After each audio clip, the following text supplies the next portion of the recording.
मला तर आता कळलंय, अगदी खात्रीलायकरित्या समजलेली गोष्ट तुम्हाला सांगतो की आत्ताच्या या होणाऱ्या निवडणुकांना त्यांनी 1 जुलैला यादी बंद करून टाकली.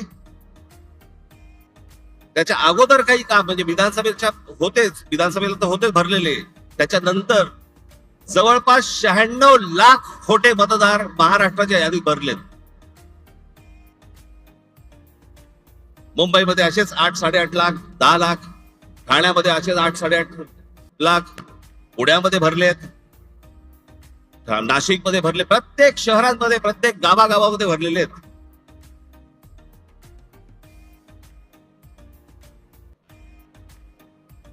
अशा निवडणुका होणार आपल्या देशात. मग कशासाठी प्रचार करायचा, कशासाठी उमेदवार भरायच्या, कशासाठी निवडणुका लढायच्या, कशासाठी पैसे खर्च करायचे.